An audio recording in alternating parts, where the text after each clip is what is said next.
Well, it's not Friday, but we are live here on a game day show. Welcome you guys in. Thanks for joining us. It's me and Cody. We weren't able to do a show on Friday due to the weather, but we figured we'd give you a little game day show. How you doing, Cody? Yeah, a little different atmosphere. Doing well though. Looking forward to today's game. Got some natural light coming in on me today, so It's a little it's kind of a different. A nice little little different. switch up. Yeah, it's a nice switch up though. I like it.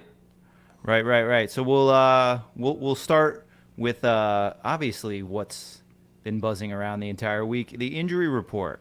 Um, why don't you start us off? We'll interrupt when the inactives come in, but start us off with what we know as of this moment. Yeah, 11:30. We'll see kind of what's going on and kind of expect whether or not Josh Allen is going to be starting or not, and we'll talk about that. We'll talk with the Vikings because they have a very short list here. They got a couple guys that did not practice, including Cam Dancer, who's going to be going on IR. He's done for the year. So that's a bit of a break, I guess, for Buffalo. I guess if you consider Patrick Peterson on the other side is a little bit past his prime. So it's definitely a loss for them, as well as Dalvin Tomlinson, who's been battling a calf injury. So he's been kind of in and out of the lineup. He's a good run defender. So Dalvin Tomlinson, he's not going to play. And then Garrett Bradbury, the center, he didn't practice as well all week, and he's limited. It looks like he'll play. He's probably the weak link on that offensive line. So any kind of injury there is probably gonna hurt him because, like I said, I don't think he's very good.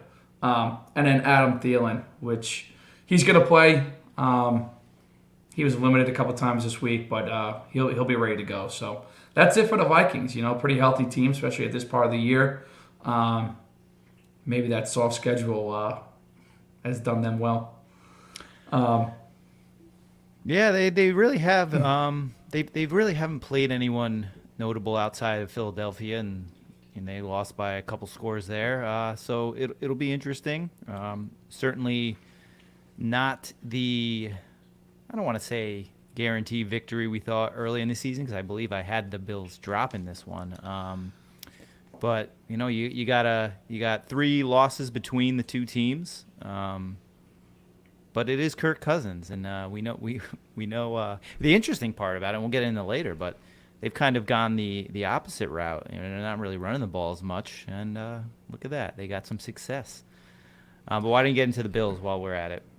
yeah, yeah, you hit some talking points there that I'd love to speak about. But to get into the Bills here, you know, uh, it's the same thing that we've had pretty much all year. It's probably about 14 guys. It's half the team with some notable names on there. So unfortunately, this seems to be the going trend week in and week out.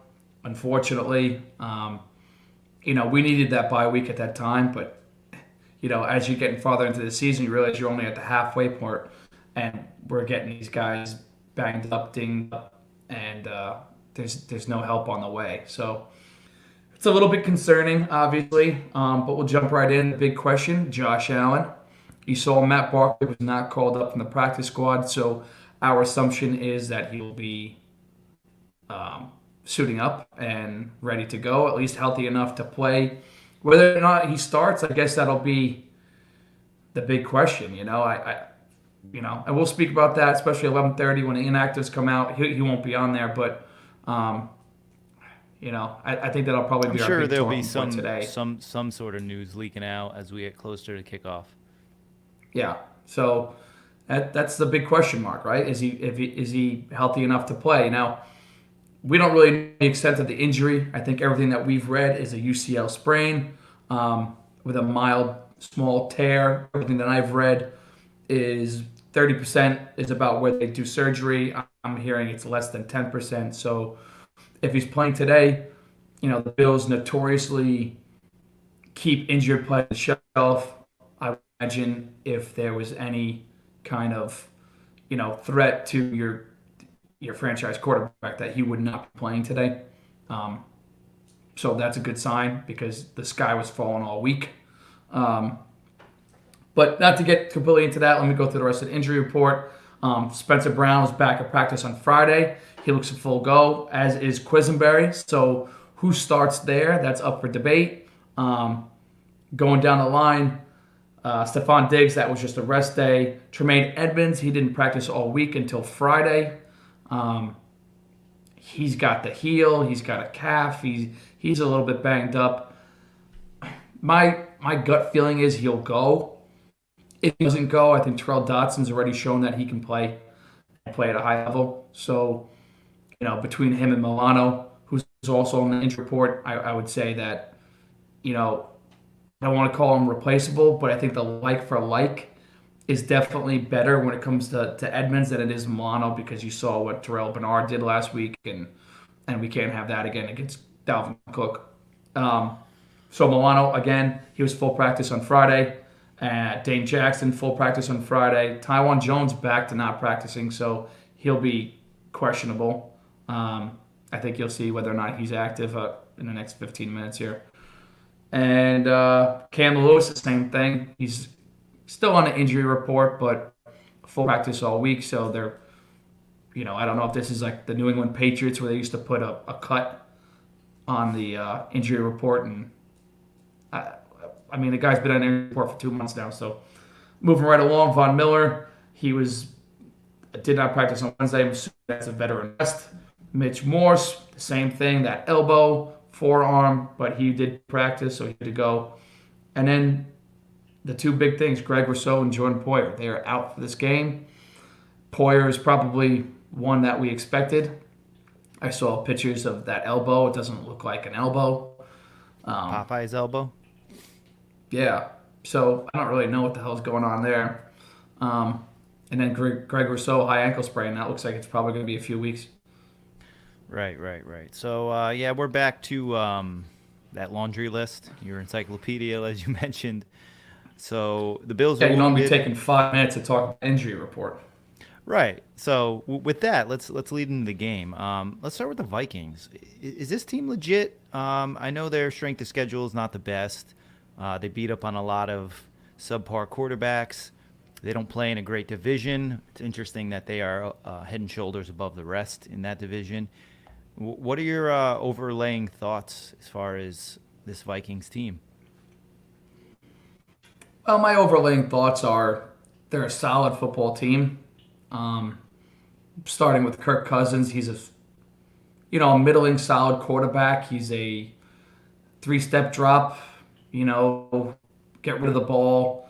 There's no dynamicism there, but he's surrounded by very good players. Justin Jefferson is a top 5 receiver in football.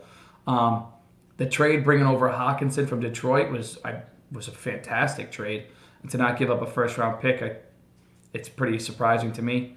Adam Thielen, maybe not the same player he was 3-4 years ago, but he's still a solid possession receiver. So there's weapons there, and then Dalvin Cook, obviously, he last year was an incredible running back. You mentioned already that this year the running game probably isn't the same. It's been a little bit spotty. The offensive line is solid. I think what you have is a team that's probably a top 15 team that's maybe punching above their weight a little bit. I believe in their 6-game streak, every game has been determined by 8 points or less. So they're winning in the fourth quarter. I think they've come behind in 5 of those 6 games. So they're a team that's able to finish. And, when you're coming up against guys like Detroit and Chicago and Green Bay, which is really just took a shit this year, Green Bay, they're finding a way to win. Now they're not winning big, but they're finding a way to win. So, and then if you switch over to the defensive side of the ball, they have a couple studs. Harrison Smith, top 10 safety. Zadarius Smith coming over from Green Bay.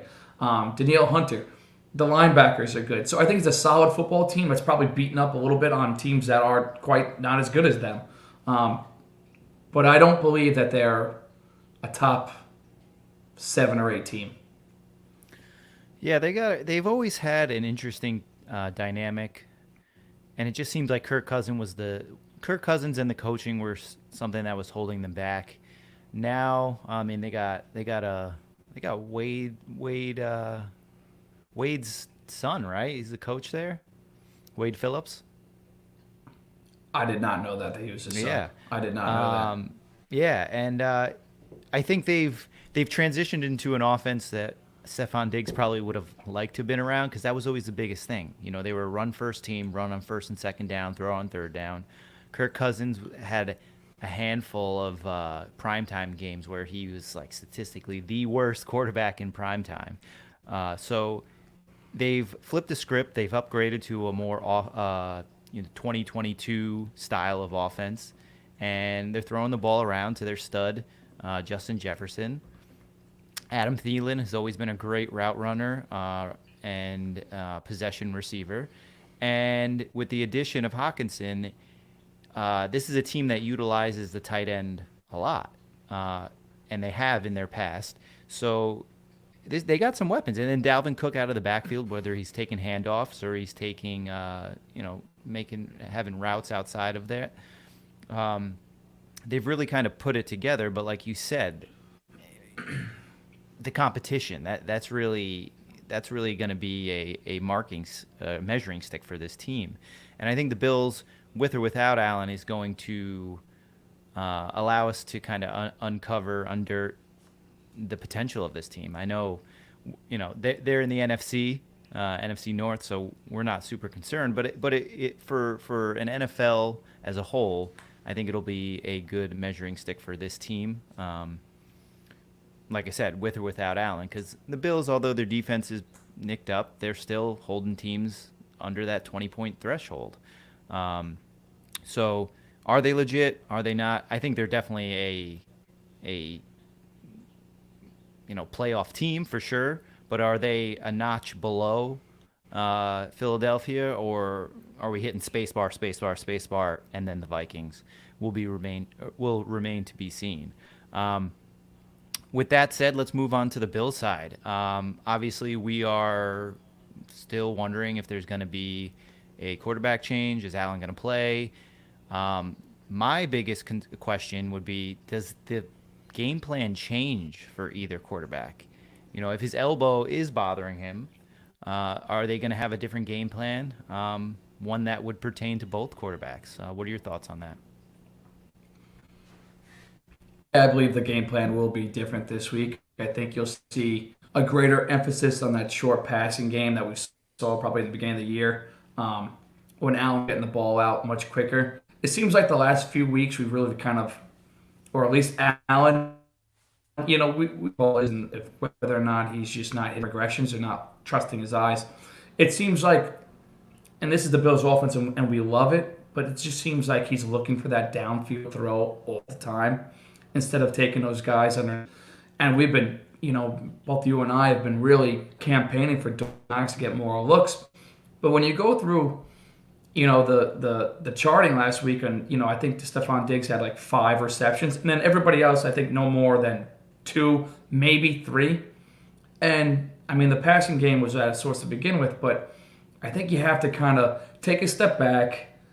Maybe it was good for Allen this week, whether he plays or not. I believe it's probably a good thing for him to be able to sit back and practice, take mental reps, look at what you're doing, and kind of reset a little bit. Because against the Jets, we just did not look like the team that we looked like the first 5 weeks of the season. You had the one loss by the Dolphins there. There was extenuating circumstances, and I don't write that one off, as I've said I think that was higher. But against the Jets, it just never seemed like there was any kind of rhythm. Now, the Jets showed up and played, and they played the better game. But I think if you're the Bills, you have to kind of get back to basics, get that short passing game going, hit the guy that's open, trust your eyes, hit the progression, and then also run the football a little bit more, which we call for all the time, and be able to. I think I just got an alert for. I don't know. It was the Bills just sent me an alert what the speaker was on. It wasn't the inactive list yet, but allow the running game to get into an actual rhythm. And you brought in Naheem Hines. Let's see what these guys can do out of the backfield. Yeah, the emphasis on the run game, I think, needs to be first and foremost, regardless of who's starting at quarterback. And then you touched on something I wanted to bring up from the start is Naheem Hines. Clearly, after what is it, 8 games, the void of Cole Beasley is evident. We are not getting any meaningful production out of that slot receiver, and it doesn't necessarily need to be straight out of the slot. It's the overall encompassing safety blanket, quick twitch, guys who can catch the ball and get upfield quickly and pick up those crucial first downs. We haven't seen a lot of it. Now, there was tons of hype on Isaiah McKenzie coming into the season, arguably the best player at camp from many reports, but we just haven't seen it in game form. You get a guy like James Cook, who obviously had his troubles early on. He's kind of turned around, but then you add a Naheem Hines. Clearly, the front office and the coaching staff, if they're asking for these types of players, they see the void in that specific position. So I do believe it's going to be short passing game because with Gabe Davis's up and down season, Diggs can't do it all. I think he's been targeted. At least it seems like he's been targeted more often than the previous 2 seasons. Not saying a lot. I mean, the volume has always been there, but they've really been leaning on Diggs this season. So get guys like Hines, whether it's out of the backfield or in the slot, involved. Shakir, is he ready to step up? Is he ready to make plays?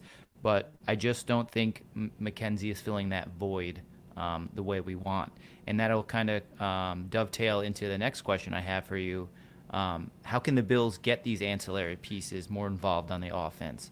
And who's there to step up? I mean, we've already mentioned some guys, but in your mind, what do you think that key to really unlock those upper limits of this Bills offense is? Yeah, I think it's Dawson Knox. I mean, I really do. I think you gave him a big contract. He's somebody that Josh Allen relies on, but it seems and then here comes we don't know if this is, we don't know what's going into Josh's headset, right? We don't know what the plays are. Sometimes, unless you go back and look at the all 22, the progression that each play has, something where Allen himself is just relying too much on Diggs, or is it the offense is not curated enough towards some of these ancillary pieces that you're talking about? Guys like Shakir, we've seen have big games. Isaiah McKenzie, you've seen have big games. These guys are capable. Now, I totally agree with you about Beasley not being here. It just seems like we don't have that third down guy that you can go to and can get open quickly.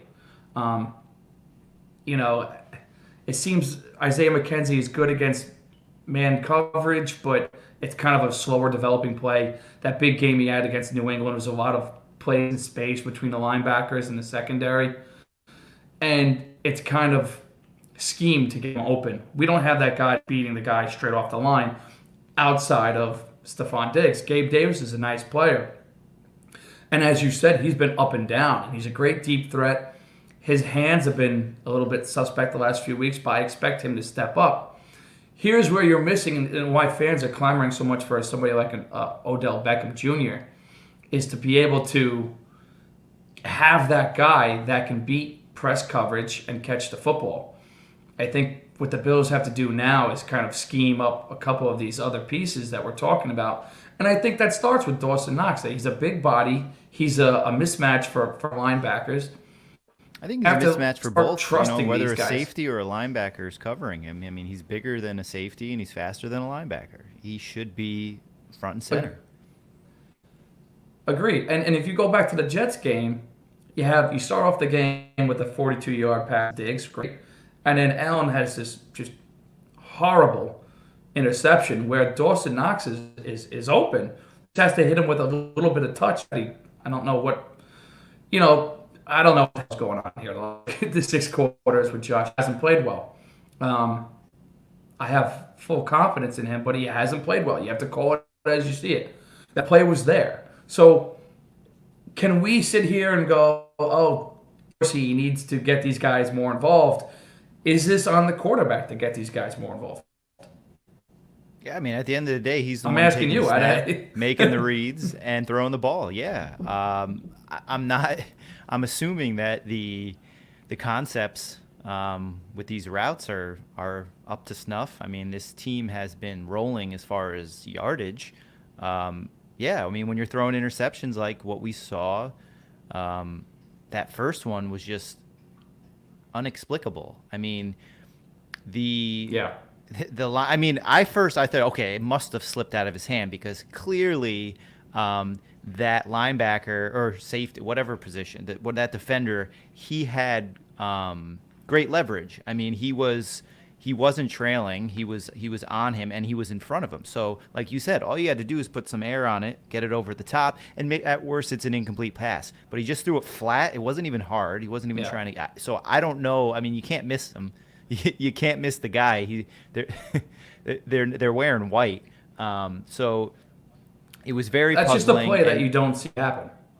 Right. I mean, and especially from a caliber for Josh Allen. Now, in the grand scheme of things, there were plenty of plays left on the field to make up for that, but it was puzzling. The second one was a little bit more. That reminded me of that Tennessee Tuesday game where the corners were clearly playing games with him. It was the same type of interception where you were playing that sink cover two, and the corner just, he left his position and read the route well.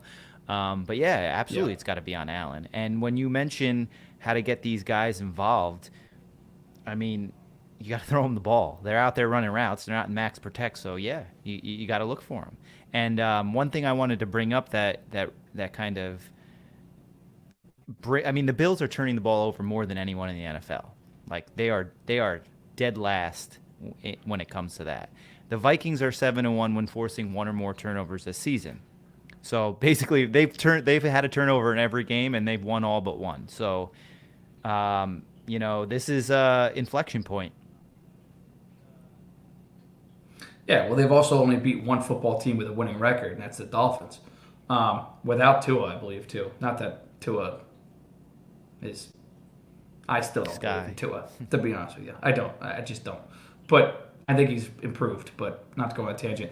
Anyway, just to meander here a bit, the inactives did come out, so I'll just read them real quick. Jordan Poyer, Trey White again, which is a surprise to me, Balin Spector, Tommy Sweeney, Justin Murray, Greg Rousseau, and one I left off the injury report, and a big one, Kaiir Elam. Yeah. You saw this week that they brought up the cornerback that used to play for Xavier Rhodes. So Xavier Rhodes is active today, as is Duke Johnson, which, I mean, after you acquire Nyheim Hines, you got James Cook, and you got Duke Johnson up here. Three guys that kind of do similar things. So kind of see how they're going to make this work here. Yeah, which good way to roll into the next point. You got Rhodes up, Duke Johnson up. They're obviously telegraphing something.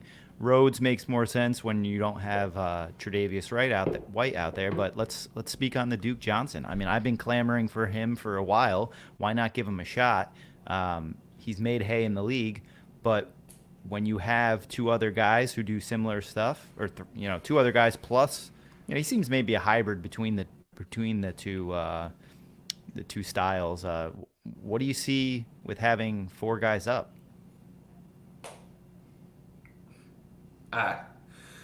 Yeah, I don't know, too. I mean, I'm not really too sure what to think about this off the top of the head. If I looked at it, I would think, honestly, maybe it makes me think that they're leaning towards Case-Keenum and maybe just relying on the running game and that short passing game and wheel routes a little bit more. But is this, again, mind games and gamesmanship from McDermott? I agree with you. Duke Johnson, we said it, like, before the Nyheim's trade, why not give him a shot? We weren't getting any kind of, outside of Singletary, James Cook has been better the last few weeks, but we were both looking for something more. He just wasn't there just yet. So now you make the trade. and then you bring him up. It's a little bit strange. I don't really know what to Right. think of You it. kind of wanted to see But what the you guy, have first before you're giving up. I mean, we didn't give up much, but still, right? right. So are they going to try to put multiple guys in the backfield with speed and kind of run them out opposite sides? Maybe you see a little bit of a wrinkle from Dorsey this week, which I'm not against at all. Anything to get a win. So I guess we'll see what happens here. Yeah, the one thing I'm just not a big fan of is having two running back sets. I think that's one of the most overrated, overclamored things that people talk about. But that being said, I'm okay with having one of these guys line up in the slot and then having a traditional running back. Um, Moving Yeah. on though, too many offensive weapons for the Vikings for the banged up Bills to handle. That's really something that I overlooked at the beginning of the week. And then when I started digging into their roster, I mean, they got a lot of playmakers and we have a lot of injuries. Are the Bills going to be able to hold this team to under 20 points, which seems like it's a must this week, regardless of who starts at the quarterback for the Bills? Yeah, I think you have to get pressure on Kirk Cousins, right? You have to make him get that ball out. Having Matt Milano back is going to be is huge this week, especially with Hawkinson and being able to get some hands on him and having a linebacker that can run with a tight end. So that was a big thing for me heading into this weekend was whether or not Milano would be ready. Edmonds, we'll see. He's active today. Expect him to play. Um, the big one that scares me is we kind of figured that Kyer Elam was not going to play this week, and as soon as we saw that God, the guy keeps Xavier Rhodes. The name keeps eluding me. As soon as we saw he was going to be active, I think we knew Elam was down. But I really thought that Trey White would be playing this week. It's disappointing for me. It's been about 3 weeks since he's been activated. Justin Jefferson is an absolute stud. And not having Poyer over the top, they're going to have to put some kind of safety over the top of him. And get pressure on Kirk Cousins. Not having Greg Rousseau in today, it hurts. It hurts a lot. Whether that's Shaq Lawson or AJ Epinesa, Boogie Basham. I think Epinesa is probably the most like for like with Rousseau. But then Shaq Lawson, we know he's good against the run. You're playing Dalvin Cook. It's going to be some mashup there. This is a test for Buffalo. It definitely is. I'm glad the game is in Buffalo. But it's time for the Bills to step up. The Jets ate your lunch pretty much. You're not tackling. The gap integrity was dog shit. So I think it's a reality check for the entire team. We said, or I just said, Josh Allen, you got to get back to basics and kind of, trust your eyes. The defense has got to get back to basics too. Tackle the football. Tackle the football carrier. I mean, get in your gaps. Don't over pursue. There's shit that we saw last week that just drove me crazy. Yeah, the basics, I mean, that speaks for itself. You got to, when Vince Lombardi took over Green Bay, he got everyone into the locker room and he held up a football and he said, "This is a football." And literally, that's what you got to go back down to the basics. And we don't really need to speak on that because it's pretty evident. You got to tackle, you got to have gap integrity, all that good stuff. But what you did say in the beginning of your analysis was you got to get pressure on this guy. Cousins is completing under pressure 39% of his passes. He drops down 30%, 30 points when he's pressured. The Bills are undefeated when they get more than 3 sacks in a game. So there's your inflection point. Get pressure on Kirk Cousins. Make him make bad decisions, which we know he's more than capable of doing. And get back to that Bills brand of football where, yeah, you're going to give up some yards. You may let them move the ball down the field, but take the ball away, really show up in those money downs, which we have seen. I think it's tapered off a little bit, but that defensive line has really lulled back into what we saw in the last 2 seasons. So that the defensive line needs to really step it up, and it starts with getting pressure And then, as you said, just being fundamentally sound with your gaps. Don't over pursue, and take advantage of what what the Vikings don't do well, and that's throwing the ball when they're under pressure. Um, Sticking with the defense, do you see Dean Marlowe overtaking Johnson? Poyer's not playing today, could miss a couple more games. Johnson was bad. If we did dog versus dog this week, he was my dog. I can't tell you how many Yeah. times he came flat on the line of scrimmage and just got out hustled to the corner time after time after time. He looked bad. What are your thoughts on that safety position opposite Dean Marlowe? I think you answered your question already. I mean, you can't play football like that and expect to hold on to your job. It's not been good. I mean, we knew that once we lost Hyde the year and Poyer's been in and out of the lineup, that the defense wouldn't look the same. I think DeMar Hamlin has been good. Um, he's aggressive. He's a good tackler. Gets in the backfield. But as you said, Jaquan Johnson, he's been a letdown for me. He's been in the system for 4 years.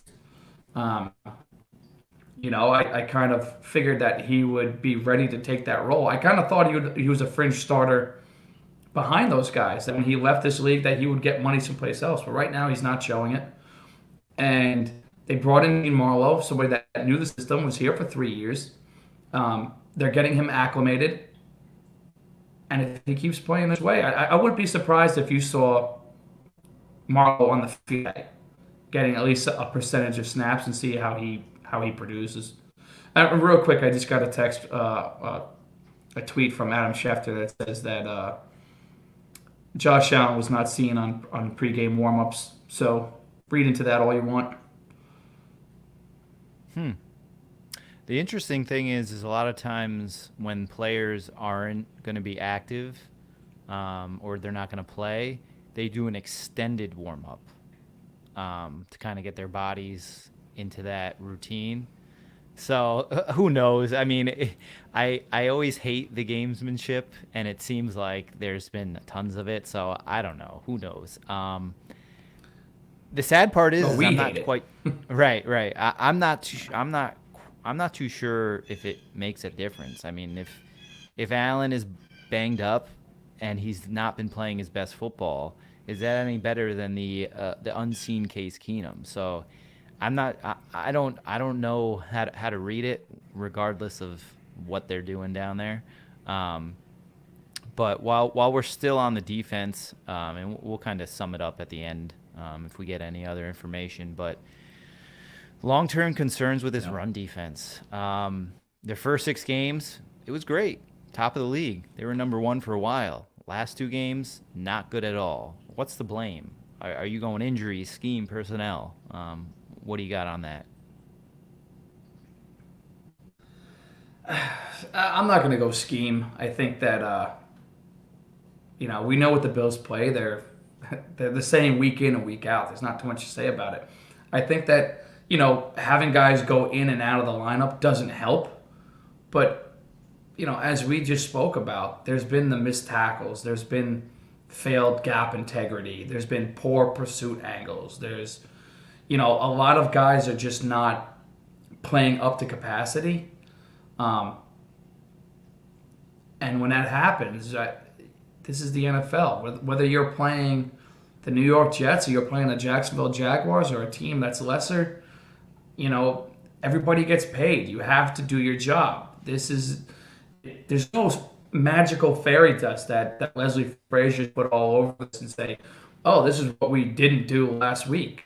I think it's up to the players to kind of step up and get their nose on the football. The Jets played lights out. The Jets played harder, more physical than us. We need to get back to playing that physical brand of football. Make yourselves a team that nobody wants to play against. I feel like the last couple of weeks we've kind of lost that scariness, teams coming in. This week you have a chance with a good team at 7-1 coming into your house. The Bills, I think, have won maybe 8 in a row going back to last year at home. You get Milano back. Now's the time to show what you're made of. Right. I like how you said, the Bills lost their scariness. To me, that they lost their edge. This was a defense where teams came in and they really didn't have an out as far as, what can we exploit. And then we played Green Bay, where they started to expose a little bit of this Bills defense. They were physical. They were able to run on us, and then the same exact game plan was used against the Jets, and they had the same mindset. They were physical, and they brought it to this defense. So I don't think it's a scheme because we've seen the same exact scheme, albeit with different personnel, succeed against Derrick Henry. So to me, it's a blend between the personnel and the injuries. I mean, I think the injuries is what caused your personnel issues that you have, and when you're a third of your defense are backups, at some point or another, it's going to start to show, and I think that that's where we're at now. It would be nice to get Yeah. some of those pieces back, but some of them we're not. We're not going to get a healthy Jordan Poyer for the rest of the year. We're obviously not going to have a Micah Hyde. If you're going to have a banged up linebacking core, like you said, Bernard was not it in Milano's absence. Terrell Dodson, I think he can fill in, but again, you got to have those guys around you to hide those players. The defensive line, thankfully, we've invested so much money into it. I think Greg Rousseau is a good player, but I don't think that he has an impact on the game that a couple other guys combined can help. Um, Unfortunately, you kind of have to split him into two different players in regards to stopping the run and rushing the passer. I mean, Shaq Lawson, great at contain and stopping the run, not the best pass rusher. And then the same thing with AJ Epinesa, just inverse. I mean, he's a guy who's been able to get upfield, get after the quarterback, but he loses his run fits a lot. So it'll be interesting to see Yeah. how if they do they need to change anything. I think we'll find out in the coming weeks. Hopefully this defense gets healthier, but it's become an issue, and I do think the chinks in the armor are starting to get revealed on this Bills defense. Do you think those chinks Anything are, as you else? said, injuries, or do you think? Say that again. I'm sorry.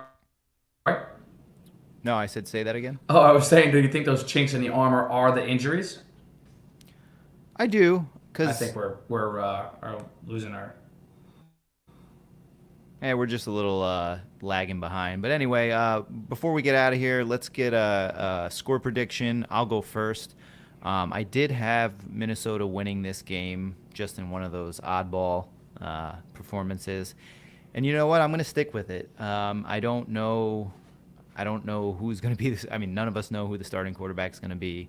Um, but either way, I think the Bills drop this one 24 to, let's say, 24-17. Mm. I've gone back and forth all week with who I thought was going to win, and I think that the Bills come back and show a little mettle this week, playing at home, where they've won 8 in a row with Matt Milano on the field, where they win 75% of their games. And I don't care who's at quarterback for the Bills. I think they kind of do those little things right this week. And I like the Bills 30-20. Oh, I'd love to see 30 points. Um, yeah, well, thanks everyone for joining us. Enjoy the game, and we'll be back at it on Friday for the Friday night forecast. Thanks for tuning in this morning, and go Bills. Go Bills.